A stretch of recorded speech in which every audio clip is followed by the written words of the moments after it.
Conheça o consultório do Dr. Gustavo Belosi, seu especialista em cirurgia bucomaxilofacial.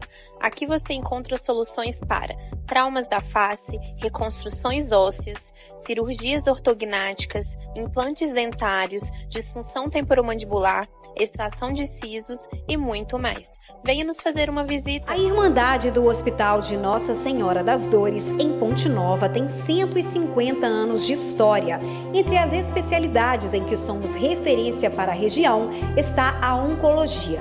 Oferecemos o tratamento completo contra o câncer, com consultas, exames, cirurgias, quimioterapia e radioterapia. Irmandade do Hospital de Nossa Senhora das Dores. Nossa missão é cuidar de você.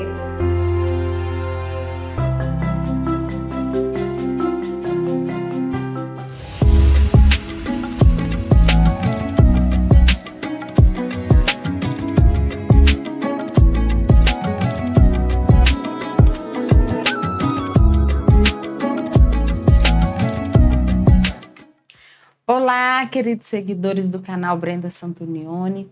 Meu nome é Amanda Barbosa e hoje estou substituindo nossa querida Brenda. Bem, hoje nós trouxemos aqui um convidado muito especial para nós, uma pessoa muito importante em nossa cidade, é o neurologista Dr. Emerson Brandi. Dr. Emerson, você já tem experiência ao lidar com doenças raras há muitos anos aqui em nossa cidade, você atende na PAI há mais de 20 anos, salvo engano.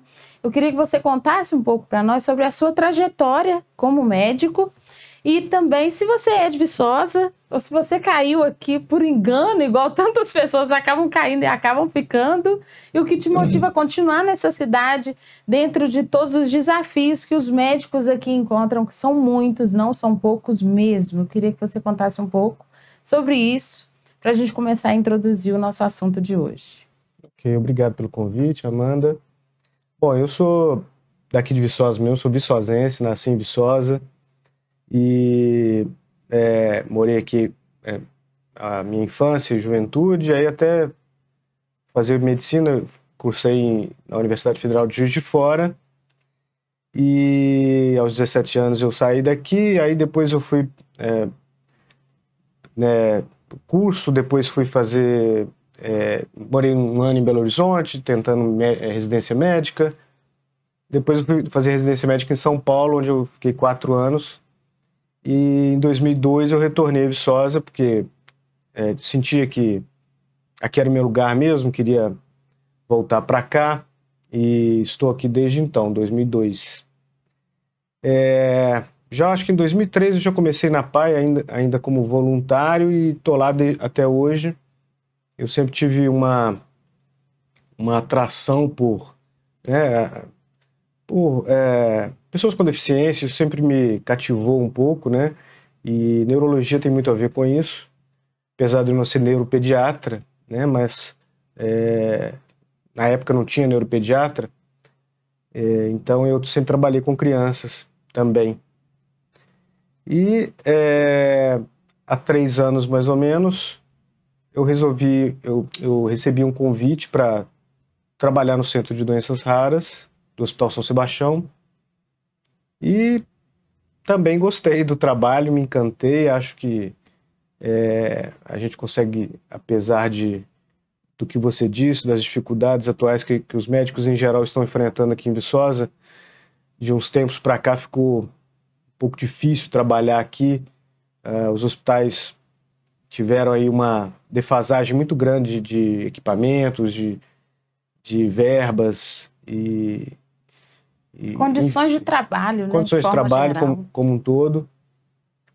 E isso realmente tornou o trabalho um pouco mais difícil. Mas a gente está resistindo, a gente é resiliente, tanto lá no centro quanto dentro do hospital mesmo como neurologista. E vamos ver se a gente consegue mudar, retomar aí uma atividade médica de qualidade, com todas as condições necessárias, com os pagamentos em dia, que é muito importante. Então, vamos continuar lutando aí. A gente está fazendo um trabalho interessante lá no Centro de Doenças Raras. É uma nova atividade que eu estou envolvido e que tá sendo interessante. É mais um desafio na profissão. Lidar com coisas que a gente não estava acostumado, né? O médico sempre ele é treinado, né? A gente aprende a diagnosticar, a fazer o diagnóstico certo. E o diagnóstico certo é para pensar nas coisas mais comuns, né? E lá o raciocínio é meio inverso. Você tem que pensar no raro. É raro, né? É raro, tem que pensar no raro. Tratamentos alternativos, inovadores, sempre correndo atrás, pesquisando sempre, né? Sempre em movimento. Sim, isso aí agora tá lendo, tem que estudar muito, não pode ficar parado, né? As doenças raras, elas têm as terapias, né? As novas terapias, medicamentos novos, todo mundo está ouvindo falar aí de medicamentos que custam milhões de reais, né? E que estão sendo criados, alguns laboratórios estão investindo muito em tratamentos para doenças que antes não tinham tratamento, né? E isso tem mudado a vida de muita gente e tem também se tornado um desafio para a medicina, para os médicos, para os governos, para os planos de saúde, que tem que lidar com essa demanda, essa demanda nova, né? E que está sendo difundida, né? Nos últimos anos, os centros de doenças raras têm se espalhado, as doenças raras têm ficado mais em voga, não só no Brasil, no mundo inteiro. Filmes, documentários têm saído sobre divulgando, né, o drama dessas famílias, das famílias, né? Exato. E há uma carência muito grande em centros de referência, né? O Instituto Sara, ele concentrava também uma demanda bem grande, né? A gente tem o Instituto Sara em Brasília, principalmente, ele concentra uma demanda bem grande de tratamento de doenças raras, né? Eu acredito, doutor, isso é uma concepção minha, que o nosso centro aqui está em boas mãos por te ter, porque você tem essa característica, né, de estar sempre à frente, estudando, e não tem medo em prescrever mesmo, né? Isso também os médicos enfrentam, né? É um dos desafios, acredito eu, da profissão da medicina mesmo, em prescrever tratamentos alternativos. Não existem muitas evidências científicas, porque é uma doença rara, mas para introduzir esse assunto hoje, eu queria que você dissesse um pouco, principalmente para quem está em casa e não entende muito, o que caracteriza uma doença rara. Porque a gente percebe que os raros estão em alto número, né? Apesar de ser raro, a gente sempre tem contato, pelo menos eu tenho sempre contato com alguém que tem alguma doença rara. Não está tão raro mais, né? Então, o que faz com que essa doença seja rara? E isso eu digo em números, né? Hoje a gente tem aí o diagnóstico de autismo, né? Tem aí pelo CDC, 1 a cada 37 crianças sendo diagnosticadas. E uma pessoa com doença rara, qual é aí o proporcional dentro para se dizer que é uma doença rara? Quais são os critérios? A definição de doença rara é aquela que atinge 63 pessoas para cada 100 mil. Né? Ou 65 pessoas para cada 100 mil. Ou aí, vamos botar assim, uma pessoa em cada 10 mil. Né? Uma pessoa em cada 2 mil pessoas. Né? Não é 10 mil, 2 mil. Então é 65 pessoas em cada 100 mil. Então, assim, é raro, mas se você juntar todos os raros, já não fica raro assim, né? Então, acredito que as doenças raras possam atingir até 5% da população, né? Então, 5% da população tem uma doença rara. Então, elas são raras quando se considera uma doença. Mas se você juntar todas as pessoas que têm doenças raras, já tem uma porcentagem grande da população, né?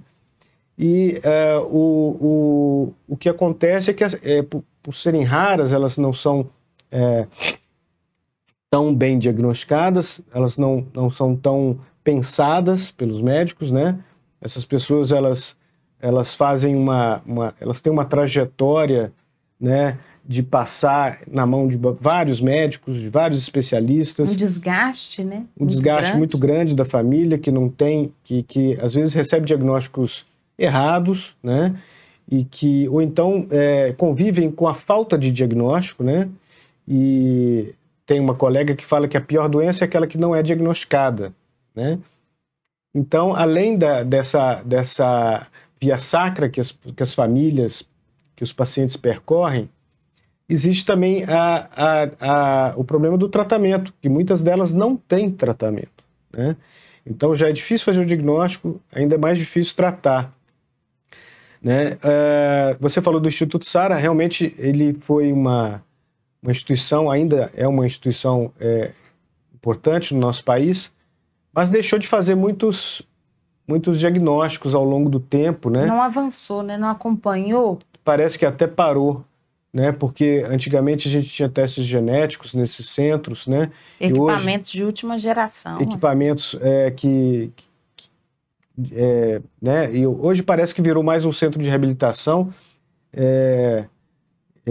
de primeiro mundo, com certeza, ainda é uma instituição respeitada, mas outros centros vêm tomando esse lugar de diagnóstico, né? E aqui em Viçosa a gente tem, até engraçado falar que nós temos um centro de doença, engraçado assim, pode parecer engraçado, ou parecer estranho, uma cidade pequena como Viçosa ter um centro para diagnóstico de doenças raras.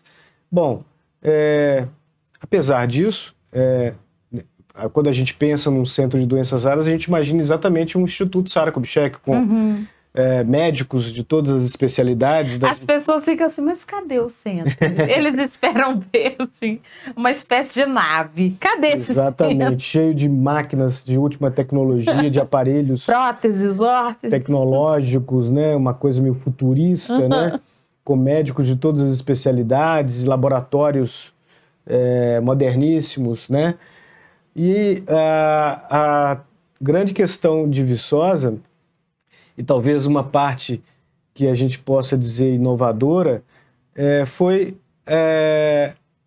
montar um centro criar um fluxo de encaminhamento, né, com alguns critérios para encaminhar. Isso é difícil, você Sim. fazer isso ser implementado. É muito difícil, Não tem porque dúvida. é em rede. Né? Você tem que treinar esses agentes ainda para que eles mandem da forma correta e deem todas as informações necessárias. Isso é muito difícil. Sim. Eu acho que a grande questão em Viçosa é que nós temos excelentes médicos aqui. O nosso corpo clínico de médicos, clínicos, cirurgiões, pediatras e todos os especialistas, nós temos excelentes médicos aqui em Viçosa. E dentre todas as especialidades existem as doenças raras, né? Todos os especialistas veem. Sim, pediatria. Pediatria, né? porque Oncologia. talvez a grande maioria das doenças raras a gente vai diagnosticar na infância ainda, não que só sejam exclusivas, não que sejam exclusivas da infância. Na infância e às vezes demora para, às vezes não vai pegar na infância, mas já vai pegar na adolescência, pois né? E o diagnóstico é demorado. A investigação começa na infância, né? Exato. Então a gente aproveitou uma certa estrutura já existente, por exemplo, da residência de pediatria, residência médica de pediatria que tem no Hospital São Sebastião, da qual eu sou preceptor já há vários anos, como neurologista, e então o atendimento das crianças, né, que tem uma rede toda ambulatorial e hospitalar, não só no hospital, mas os ambulatórios que atendem as crianças, então a gente consegue ter, vamos dizer, educar essa rede para selecionar os pacientes que podem ter doenças raras e encaminhar para o nosso centro, né? Sim. O que eu percebo também é uma grande discussão hoje no autismo, não sei se em doenças raras isso também acontece, acredito que sim, sobre quem pode dar esse diagnóstico. E essa discussão eu acho muito engraçada, né, doutor? Eu gosto de falar assim que é engraçado, mas é muito engraçado porque você não tem um quantitativo muito grande dessa especialidade de neurologia pediátrica. A gente já começa por aí. Médico neurologista também é muito difícil ter acesso, né? Igual hoje você atende na PAI, a PAI também tem suas dificuldades. Você não vai conseguir atender todo mundo em um ano só. Alguém vai ficar para o próximo ano, né? E aí, o que se discute muito é o poder do pediatra nesse lugar. Porque o médico pediatra, ele é muito mais comum do que um médico neurologista que tem a capacidade de atender aquela criança, por exemplo. Então, o que a gente pensa hoje é num treinamento para pediatras e que eles também tenham interesse para que seja possível diagnosticar uma pessoa com autismo ali na pediatria, que essa pessoa não tenha que correr meio mundo para conseguir esse diagnóstico. Já em doenças raras, como envolve uma série de critérios e requisitos para que seja realmente diagnosticado com essa doença rara, tem que ser diagnosticado pelo neurologista ou pelo profissional especialista da área específica daquela doença. Como hoje é encarado dentro do CFM? Na verdade, o grande triador da doença rara é o pediatra, tá? Então, lá no nosso centro, nós temos o residente de pediatria que passa com a gente e esses residentes que estão passando, fazem estágio lá no centro, eles vão ter esse treinamento, esse pensamento, essa visão, né, que vai torná-lo, né, vai torná-lo capaz de perceber no dia a dia da pediatria quais os pacientes que podem ter doenças raras. Ele é o grande triador, o pediatra, né, porque o pediatra, dentro do acompanhamento de uma criança, o que ele tem que avaliar? O que tem que avaliar? O crescimento, né, se está ganhando peso, se está crescendo, e o desenvolvimento.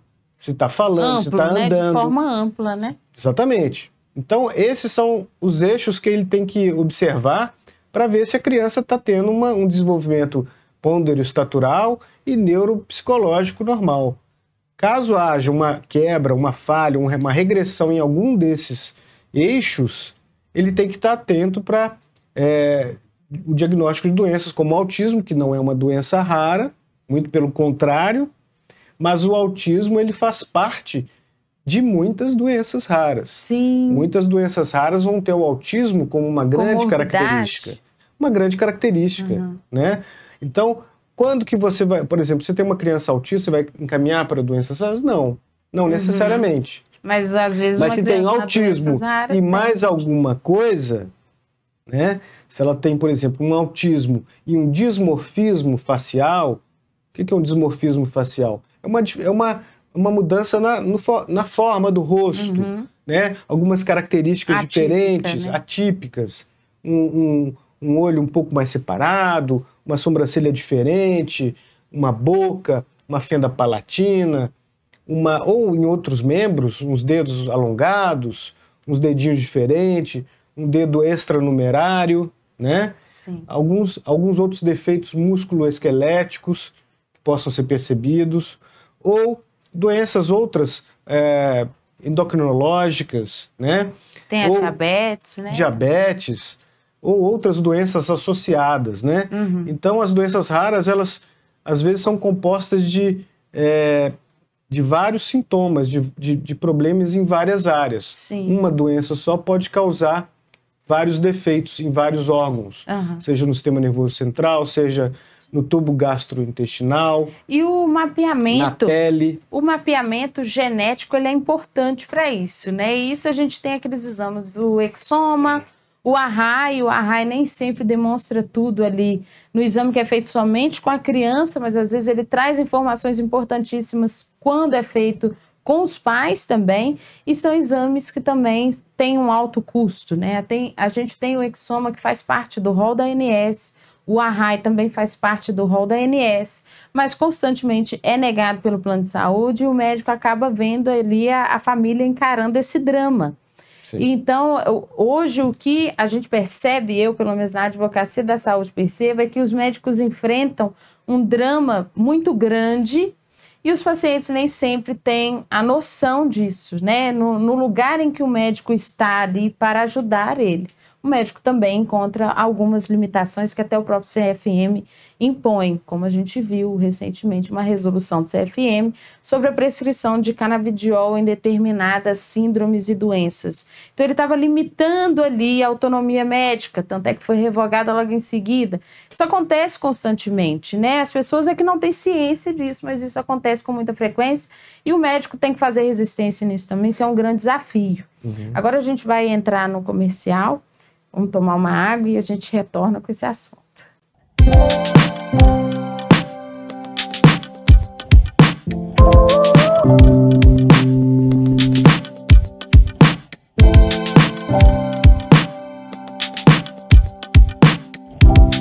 Conheça o consultório do Dr. Gustavo Belosi, seu especialista em cirurgia bucomaxilofacial.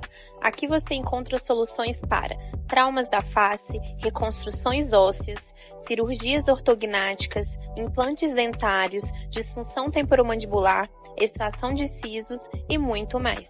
Venha nos fazer uma visita. A Irmandade do Hospital de Nossa Senhora das Dores, em Ponte Nova, tem 150 anos de história. Entre as especialidades em que somos referência para a região está a oncologia. Oferecemos o tratamento completo contra o câncer, com consultas, exames, cirurgias, quimioterapia e radioterapia. Irmandade do Hospital de Nossa Senhora das Dores. Nossa missão é cuidar de você.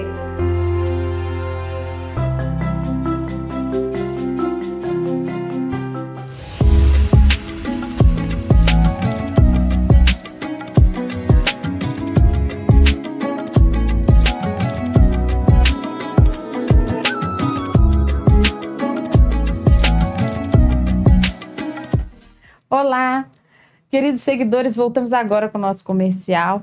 Doutor, a gente estava falando sobre os desafios que o médico enfrenta. O que a gente tem socialmente é que o médico é colocado como um deus, né? Eu percebo com muita frequência que o paciente, ele sai da consulta cheio de dúvidas, mas ele não tem coragem de perguntar ao médico. Depois que ele chega em casa, ele começa a mandar mensagem para a secretária do médico, ou até mesmo para o médico, né? Tem médico que perdeu o juízo e passa o telefone para o paciente. Depois é só Jesus para tirar isso da vida dele. Mas eu percebo isso. O paciente, ele tem um medo do médico de questionar, né? Ele tem medo de questionar aquela prescrição. Ele tem medo de questionar o que é que está escrito na prescrição. Ele não sabe. Ele sai, às vezes, com uma prescrição que o médico escreveu de uma forma que ele não tem a menor ideia do que é aquilo, e a gente tem também lá em legislação que o médico tem que escrever de forma clara, né? Tudo aquilo. A gente sabe, nem sempre é possível. O médico passa a maior parte do dia ali escrevendo, anotando, a mão começa a ficar cansada, começa a ficar um negócio meio deitado, mas eu percebo isso nos pacientes. A gente tem hoje uma questão que eu queria abordar com você, é sobre o direito à informação, né? O paciente, ele tem direito a todas as informações que ele precisa ter e algumas informações ele realmente não vai entender. E o direito à não informação, que é aquele paciente que chega, ele quer saber o que é que está acontecendo com ele, mas se for algo muito ruim, ele não quer saber. E aí o médico, ele tem ali um dilema, né? Ele pode não informar, a depender do caso, ele tem que necessariamente informar, e aí não tem como respeitar esse direito da não informação. E temos também o privilégio terapêutico, que eu percebo com muita frequência também, que alguns médicos não pensam nisso, em questão de deficiências ou doenças raras, em adolescentes principalmente. Vou dar um exemplo. Às vezes o médico, ele dá o diagnóstico do paciente na frente do próprio paciente, que às vezes pode ser um adolescente que vai usar daquele diagnóstico para fazer inúmeras coisas depois que sai daquele consultório, né? Então a gente tem aí a questão de privilégio terapêutico. Se aquele paciente souber desse diagnóstico, isso pode afetar o tratamento dele mesmo. E tem a questão do direito à não informação, que o paciente não quer saber, que ele não quer se desesperar ou não quer buscar formas de se tratar, não quer se tratar mesmo, ele só quer que Deus leve logo. Você já enfrentou alguma situação dessa em consultório? Já. É comum a gente... São várias situações, né, que vem à mente. A verdade é que a gente sempre procura informar o paciente ou o responsável, ou o acompanhante, o cuidador, né, de forma geral. Cuidador que leva o paciente quando o paciente não tem essa capacidade, é sempre importante, né, informar, a partir dos dados que você tem, o que o paciente tem. Qual o diagnóstico, se tem um diagnóstico, ou se não tem um diagnóstico, se não sabe também, tem que ser informado, né? Então, assim, negar a informação não há porquê, né? Você pode negar a informação ou omitir informação. Você omitir informação, às vezes é muita gente que pergunta também, né? Então você tem que selecionar para quem que você vai dar essa informação, né? Com muito cuidado, né? Mesmo o paciente, você não tem que dizer para ele sempre, porque isso pode trazer consequências, né? Vamos supor, um paciente que é levado pelo filho com uma queixa de memória. E você, a partir de seu diagnóstico, dos exames complementares, você diagnostica uma doença de Alzheimer. Você não tem necessariamente que dizer para o paciente que ele está com doença de Alzheimer. Que ele ainda está lúcido naquele momento que foi levado, né? Sim. Mesmo sendo levado, ele ainda está lúcido. Sim, né? Ele vai ter noção do que ele tem, então isso pode causar uma depressão, né? Se ele já não estiver deprimido, porque às vezes no início ele já percebe que não está funcionando muito bem. Ficando debilitado. Então você pode escolher um momento oportuno, melhor, pós a consulta, para conversar com o familiar que levou ele lá. Depois de introduzido, principalmente no atendimento psicológico, com acompanhamento psicológico, você consegue fazer isso com mais isso, aos tempos. E o que acontece é que às vezes esse paciente vai perceber que ele está com a doença e ele não quer ouvir de você que ele está com a doença. Então existe um pacto silencioso entre ambas as partes.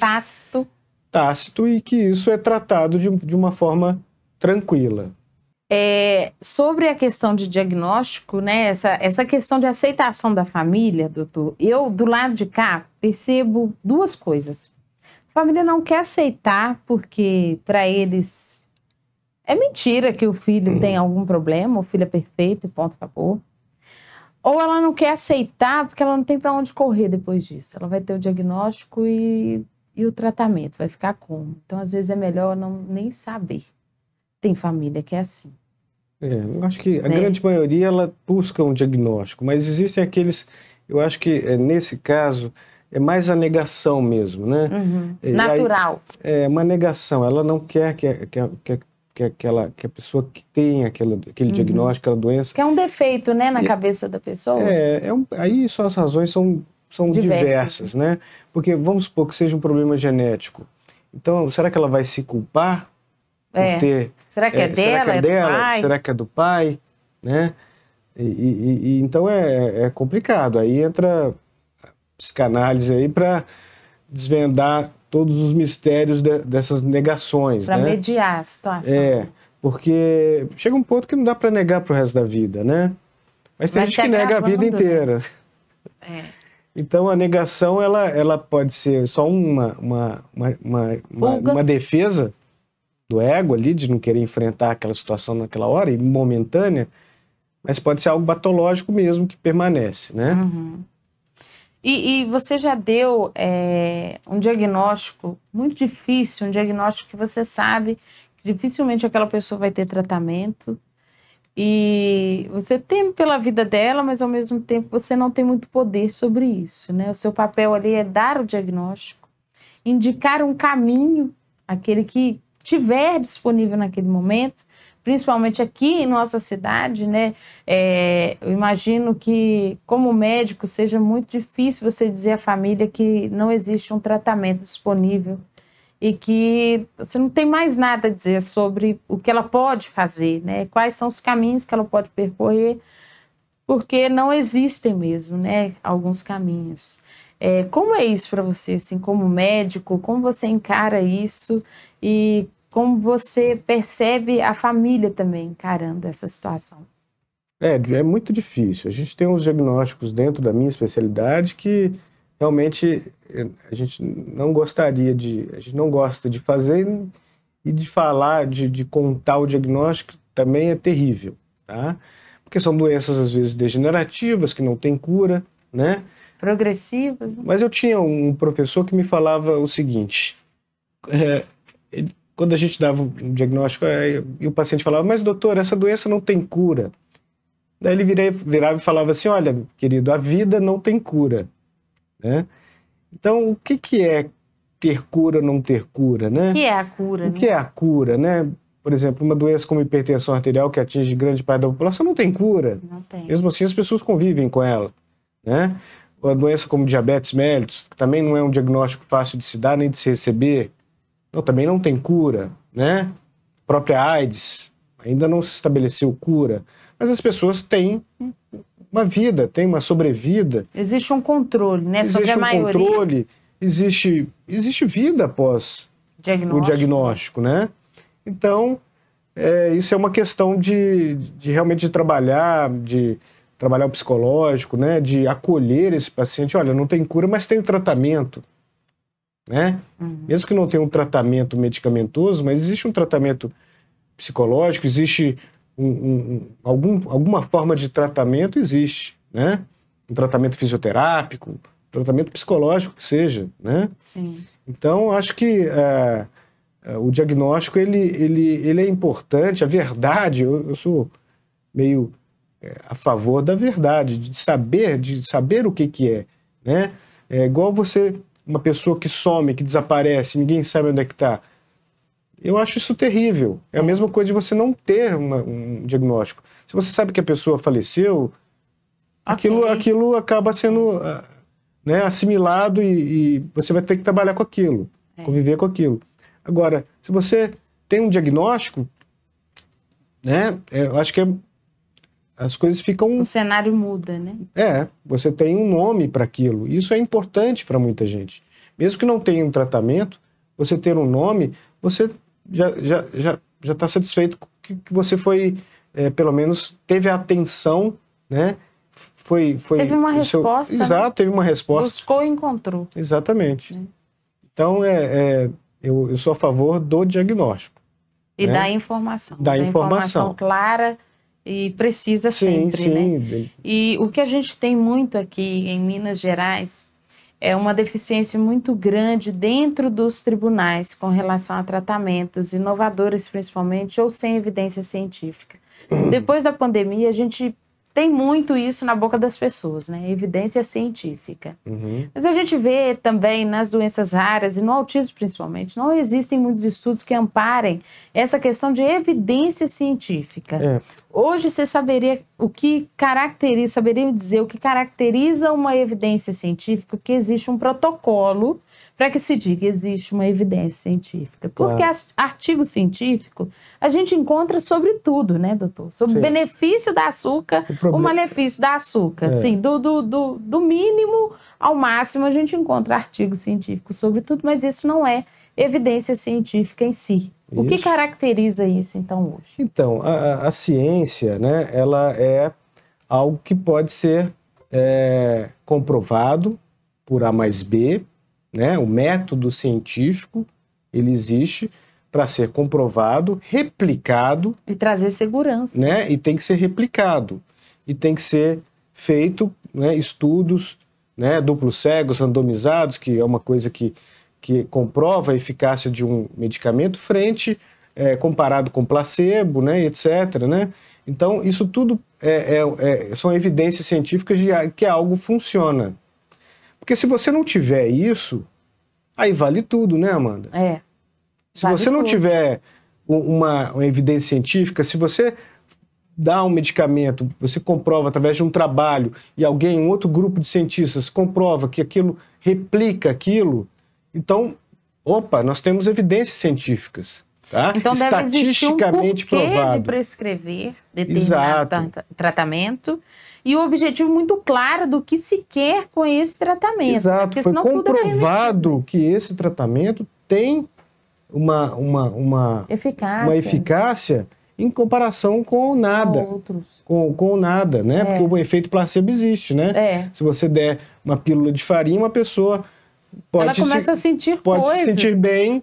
Ou pode se sentir mal. Então, o que nós estamos vivendo hoje em dia, e já há alguns anos, é uma pandemia de picaretagem, tá? Picareta está em voga. São os falsos profetas também da Então, assim, saúde. incrivelmente, a população adora acreditar em coisas miraculosas. Milagrosas. Eles querem um resultado rápido. Como se a medicina ou se a ciência não pode oferecer um tratamento, eu vou procurar uma coisa alternativa.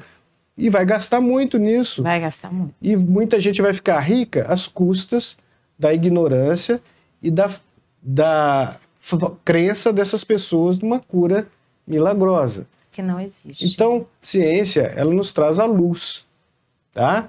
É o que a gente pode fazer, é isso. E os médicos são usados, né? São usados por Deus, acredito eu, assim. Sempre, né? Vocês são, assim, aquilo que a gente tem para dizer mesmo que a gente tem e para onde a gente vai e como tratar isso. E quando vocês não têm resposta, é isso, né? A gente acredita realmente no milagre, mas não no milagre que é oferecido de forma comercial. Exatamente. O milagre que é comercializado, né? A fé, ela não anula. Ela não tem nada a ver com isso. O problema é você acreditar em falsos profetas, Sim. em messias que prometem... Da saúde, e o que mais tem, né? De todas as áreas. A gente vê isso muito acontecer na área da cannabis também, né? Com certeza. Isso acontece com muita frequência. Existe uma promessa de cura ou de efeitos milagrosos que não existe. Imediatos, principalmente, né? Então, assim, a gente tem que ter muito cuidado nisso. Se você vai prescrever algo que não tem uma evidência científica, você tem que, pelo menos, saber que aquilo não vai fazer mal, que é seguro, né? E que você não vai prometer nada. Sim. Né?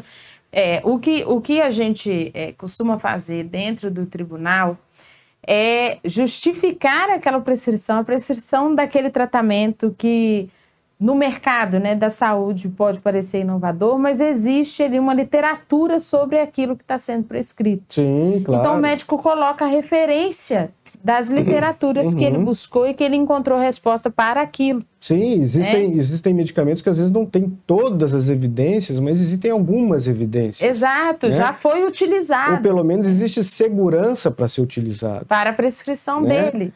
Agora... E a gente vê que os juízes aqui em Minas Gerais, acontece com muita frequência, eles negam a liminar para que o paciente tenha acesso a esse tratamento, porque não existe evidência científica sobre ele. Sim. E aí o médico acaba sendo envolvido naquela questão judicial, né? Sim. Você já foi chamado no tribunal, por exemplo, em audiência. Claro. E como foi sua reação frente a isso? Olha a situação que o médico acaba enfrentando para ajudar um paciente. É aquilo que o paciente precisa, ele vai dar o laudo que ele precisa, e daí, quando ele se dá conta, ele está fazendo parte daquela ação judicial. Isso eu acho muito sério aqui para nós. Isso não acontece com frequência em outros estados, porque isso acaba inibindo a autonomia médica.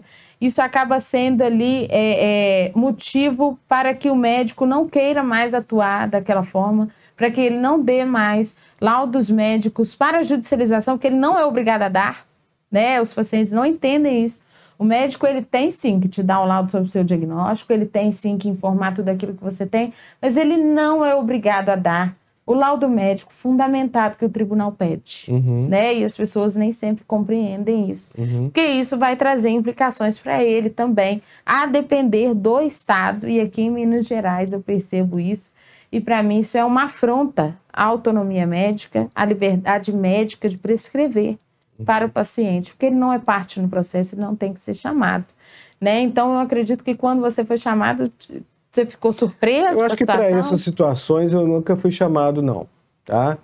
Para comprovar que algum tratamento, eu acho que os juízes pedem mais um laudo, ou às vezes até uma perícia, né? E isso é feito fora do tribunal. Sim, tudo questão técnica, né? Quando acontece perícia, a gente fica satisfeito porque isso faz parte da técnica daquele processo. O que a gente tem aqui também de um grande problema é não ter peritos.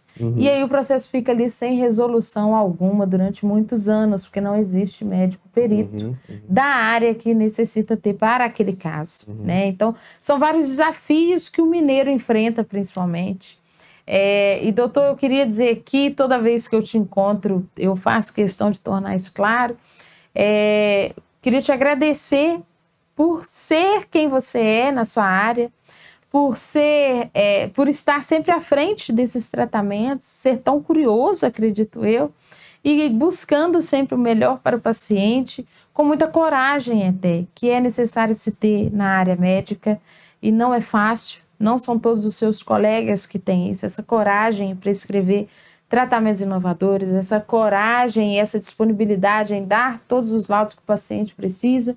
Isso também é muito difícil nessa área. Então, eu queria te agradecer em nome de todos os pacientes. Obrigado. Queria te agradecer e vou deixar aberto para que você dê sua contribuição. Ok. Que a gente está chegando perto do fim. Ok. Então, eu acho que o interessante de falar é a respeito desse trabalho de doenças raras, né, que a gente faz lá no Hospital São Sebastião. Acho que é uma coisa que está, vamos dizer assim, me estimula muito a trabalhar hoje, apesar de todas as intercorrências que a gente teve, mas o trabalho ele também envolve esses pedidos de exames, a gente faz isso sempre com o apoio de uma médico geneticista, né, que atende por telemedicina. Todos os pacientes são vistos por mim, pelo pediatra, pelo residente de pediatria. Nós temos equipe também de psicologia lá, de enfermagem, que acolhem esses pacientes lá no Centro de Doenças Raras. Nutrição, né? Fonoaudiologia também. E esses pacientes são todos discutidos, montados um caso, e esse caso é discutido por telemedicina, numa teleconferência, com a doutora Eugênia Valadares de Belo Horizonte, com uma médica muito experiente, ela é geneticista, e ela que vai, junto com a gente, direcionando aí essa investigação. Mapeamento, né? Os exames que serão feitos, cariótipo, seja o CGH-Ray, seja o exoma, que é um exame que é muito importante, mas que não é tudo também. E aí a gente tem parceria com alguns laboratórios que fazem o exoma a um preço módico, porque todos os pacientes que nós atendemos lá são pacientes atendidos pelo SUS, né? Então, vulneráveis economicamente. Nem todos podem arcar com isso, algumas prefeituras ajudam, né? Alguns conseguem via decisão judicial e outros acabam fazendo uma vaquinha, pagam, mas nós temos a parceria com laboratórios de genômica, nós temos parceria com os centros de eusinatos do metabolismo de Porto Alegre, que por causa dessa tragédia no Sul ficou um tempo desativado, mas já voltou ativo, então a gente manda alguns exames para lá, é tudo feito de graça. Então existe uma rede interligada, uma rede de doenças raras no Brasil também, e então é um trabalho muito legal que, além de ajudar essas pessoas, a gente acaba prestando um serviço para a saúde pública, que é mapear realmente essas doenças que existem na nossa comunidade, né? Então, como muitas dessas doenças são genéticas, a gente acaba mapeando, vamos dizer assim, doenças genéticas, pequenos defeitos genéticos que ocorrem na nossa região, né? Sim. Então nós temos doenças que são muito prevalentes em algumas cidades em torno de Viçosa, que nós atendemos não é só uma micro-região, é uma macro-região, né? A doença, nosso centro abrange, inclusive, a região de Ponte Nova e Manhuaçu. Então, a gente acaba mapeando essas doenças e, de certa forma, isso tem por objetivo tanto o aconselhamento genético quanto a instalação de políticas públicas. Mapeando as causas também, para que né? possam ter um atendimento, para que possa ter medicamentos, né? Que possam ajudar essas pessoas, né? Então, é um trabalho que precisa também dessas pessoas raras que trabalham nisso. Né? Então, a gente atende as doenças raras, mas nós também somos raros. Então, vamos em frente que eu acho que a gente vai conseguir crescer, avançar. Nós já temos muitos pacientes sendo atendidos, nós temos muitos diagnósticos importantes, a ponto de os estudantes aqui da UFV já estão, vamos dizer assim, frequentando lá, querendo, procurando casos para escrever artigos científicos, né? Então já tem alguns estudantes trabalhando com a gente tem uma professora na UFV, que é a Cristiane, que também se envolve com doenças raras, que promoveu já um simpósio estamos programando eventos para o ano que vem, novo simpósio. Existem eventos na região também que a gente está sendo chamado. Então, é uma rede de ajuda que está crescendo, uma rede que está crescendo de pessoas que se interessam por isso. E acho que vamos continuar ajudando muita gente, isso que é legal nesse processo. Isso é mais importante, né? Eu tenho certeza que vocês vão continuar avançando cada vez mais nessa questão de inovação, de qualificação, até mesmo com esses estudantes da graduação. E tenho certeza que a gente vai ter aí no futuro uma equipe muito maior, né? Muito mais qualificada, muito mais experiente, e que esse centro seja conhecido por todos da nossa Viçosa, né? Que, como a gente disse aqui, não é nada surpreendente, gigantesco, mas tem muita qualidade no atendimento que é prestado lá, e é isso que importa para nós, né? Mesmo atendendo hoje abaixo da capacidade que deveria, né?